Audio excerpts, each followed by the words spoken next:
Сыр жұлдыздары арнасына қош келдіңіздер. Бүгін мен сіздерге жақсы ойдың күші ертегісін айтатын боламын.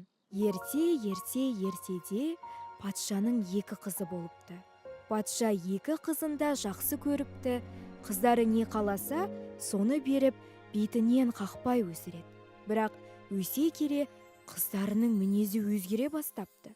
Үлкен қызы үнемі мұңаюмен, ал кіші қызы жадырап жүреді екен. Патша бірде ұлықпан хәкімді шақырып: «Хәкім, менің екі қызым бар. Кіші қызым үнемі жадырап жүреді, ал үлкен қызым күлмейді. Дертін ешкім білмейді», деді. «Патшам, рұқсат етіңіз, сарайыңызда бірнеше күн қонақ болайын. Қыздарыңыздың мінезін көрейін, жауабын содан кейін берейін», деді ұлықпан. Патша рұқсат етеді. Ұлықпан екі қызбен күнде сұхбаттасып, сыр бөліседі. Байқаса, жайдары жүретін кіші қызы ұйықтар алдында үнемі тек жақсылықтар ойлайды екен. Таңертең ұйқыдан тұрғанда да тек жақсы адамдарды, жақсы істерді ойлап оянатын болыпты.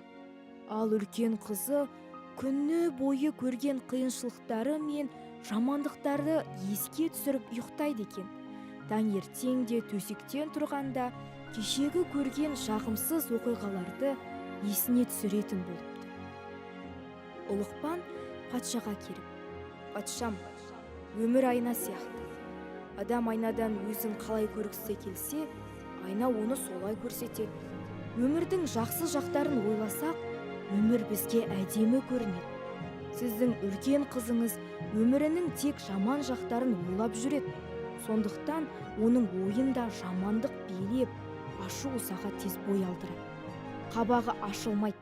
Одан былай, ол жатар кезінде тек жақсы ой ойласын. Таңертең тұрғанда да жақсы тілекпен, жақсы ниетпен оянсын. Сонда көңілдің кірі тез кетеді», депті. Содан бастап үлкен қызы тек жақсылықтар ойлап жүретін болыпты. Ал жас достар, бұдан сіздер не түйдіңіздер? Я, дұрыс, адам жақсылық ойлау керек. Жақсы жүрсеңіз, сізге де жақсылықтар көп кездеседі. Келесі кездескенше жас дос, Сыр жұлдыздары арнасы әрдайым сіздермен бірге.